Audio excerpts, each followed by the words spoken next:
Selamat malam pemirsa, salah satu gagasan yang sedang ditunggu-tunggu oleh rakyat dari para kandidat presiden dan partai politik yang akan berkontestasi dalam pemilu serentak tahun 2019 mendatang adalah program ekonomi. Dan kini saatnya rakyat dicerdaskan dengan tawaran gagasan yang lebih nyata. Saya Fitri Megantara, inilah Election Talk, semua untuk rakyat.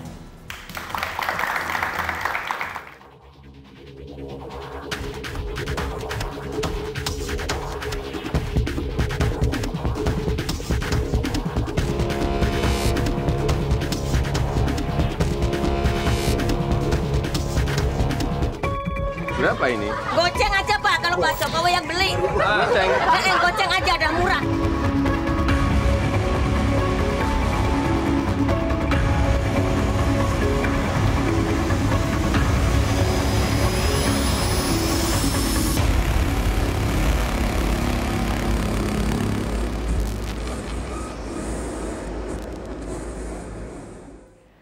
Ya pemirsa, akan saya langsung perkenalkan narasumber untuk malam hari ini. Dari sebelah kanan saya, Mbak Telisa Valianti, ekonom dari Universitas Indonesia.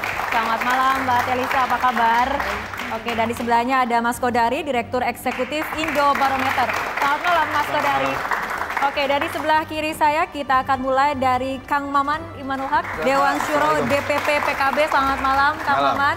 Dan juga ada Pak Hermawi Taslim, Wasekjen Partai Nasdem. Selamat malam Pak Hermawi. Dan pemirsa, sedianya tim pemenangan dari Prabowo Sandiaga sudah menyatakan hadir, namun kemudian menyatakan untuk batal hadir dalam diskusi kali ini. Kita akan mulai dari Kang Maman terlebih dahulu untuk diskusi pada malam hari ini. Ya. Kang Maman, kalau misalnya kita lihat ini kandidat rasanya kerap berkunjung ke pasar seperti itu. Kenapa pasar? Ya, karena pasar menjadi indikator dan juga barometer bagaimana sesungguhnya kekuatan ekonomi kita bisa terlihat. Dan sengaja misalnya Pak Jokowi datang ke pasar untuk mengkanter dulu.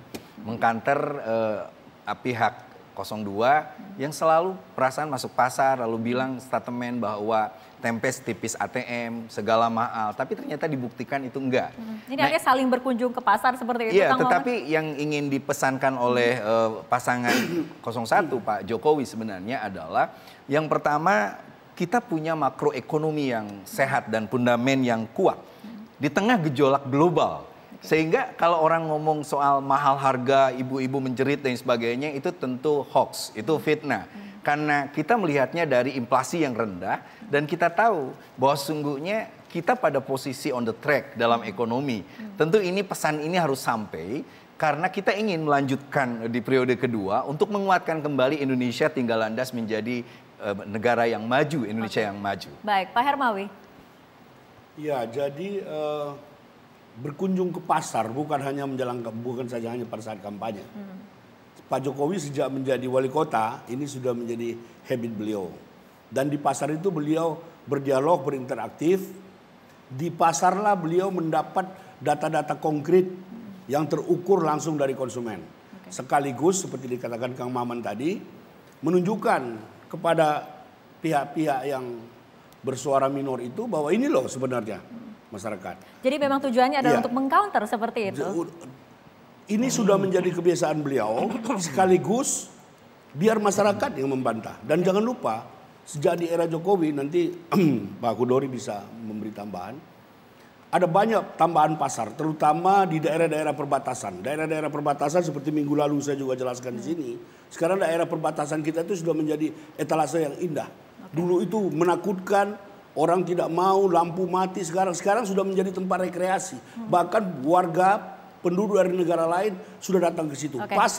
Pasar sekarang, pasar-pasar baru di sentra-sentra ekonomi di daerah-daerah perbatasan itu sudah menjadi sebuah pertumbuhan ekonomi yang sangat baik. Oke, kita ke Mbak Telisa untuk melihat dari sisi ekonomi. Kemudian kenapa pasar yang menjadi magnet bagi para kandidat untuk menyuarakan visi misi terutama di program ekonominya? Iya, karena kalau kita lihat dalam bidang ilmu ekonomi sendiri, pasar itu kan tempat bertemunya penjual dan pembeli secara basic ya. Dan itu di situ terjadi interaksi.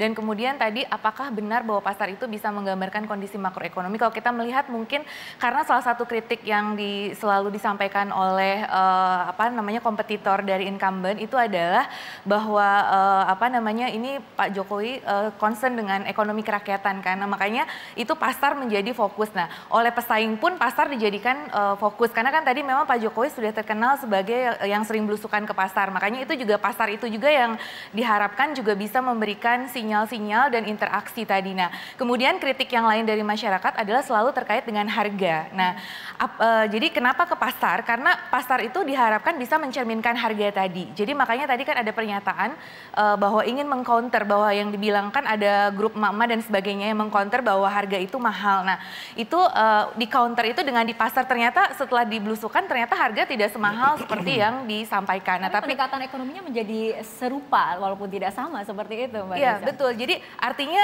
yang satu menggunakan tadinya kan untuk digunakan sebagai alat untuk menyerang bahwa mengkritik harga mahal loh. Nah, terus kemudian di counter lagi ternyata setelah dicek ke pasar harga tidak mahal seperti itu. Jadi artinya kalau kita lihat secara ekonomi itu adalah signal dari pricing itu. Jadi pricing itu adalah the best signal dalam ekonomi. Jadi mungkin itu yang ingin diambil. Kenapa di pasar selain tadi masalah-masalah mungkin secara politik ya, artinya bahwa itu rakyat seperti itu. Jadi bahwa menunjukkan pro kepada rakyat. Tapi salah satu kunci kalau menurut saya dari variabel makro itu adalah harga, dan yang ingin dicek dikonfirmasi itu adalah masalah harga tadi yang sering dijadikan sebagai kritik oleh pihak kompetitor. Oke, Mas Kodari, dari sisi politik tadi seperti yang disinggung oleh Mbak Telisa, apa menurut Anda? Bagaimana, Bang? Dari sisi politiknya seperti apa? Ketika mungkin pendekatan ekonominya sedikit sama seperti itu, sama-sama kemudian saling berbalas kunjungan ke pasar. Saya kira memang tidak bisa dihindari ya, khusus untuk pemilu tahun 2019 ini faktor ekonomi menjadi variabel yang sangat dominan. Kenapa dia jadi variabel yang dominan? Karena memang satu, hasil surveinya memang menunjukkan arahnya ke sana. Jadi kalau ditanya kepada masyarakat Indonesia, sekarang ini apa masalah yang paling penting, itu dominan isu-isu ekonomi, mulai dari harga sembako, kemudian lapangan kerja, juga mengenai hal-hal yang ya intinya ekonomi lah, kira-kira begitu. Tapi kesannya ada politisasi atau tidak mengenai pasar? Saya kira pasti kemudian ada upaya untuk, mungkin istilahnya bukan politisasi ya, tapi membentuk sebuah frame ya. Jadi frame dari kubu petahana mengatakan bahwa ekonomi mungkin tidak sangat ideal, tetapi masih baik-baik saja. Misalnya tadi dengan mengatakan bahwa tempe tidak setipis ATM, tempe tetap masih terjangkau.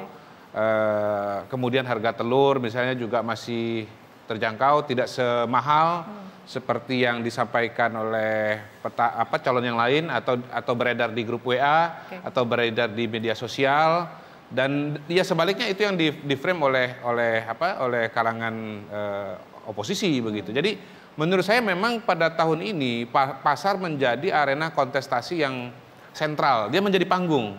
Menjadi panggung. Kalau saya pribadi yang melihat ya kenapa pasar itu jadi penting. Pertama, dia adalah indikator ekonomi. Tadi dijelaskan oleh Bu Telisa. Yang kedua, di situ memang banyak orang, terutama dari kalangan emak-emak yang notabene disasar oleh pemilih oleh calon tertentu. Dan yang ketiga memang secara visual itu bagus untuk masuk ke televisi karena di sana ada banyak orang, ada barang-barang begitu. Jadi ya ketimbang kemudian berbicara di sebuah ruang kosong kan tidak menarik. Jadi kalau di pasar itu sesuatu ada yang menarik. Jadi memang pasar itu punya daya tarik yang luar biasa di tahun 2019. Pasar adalah bintang.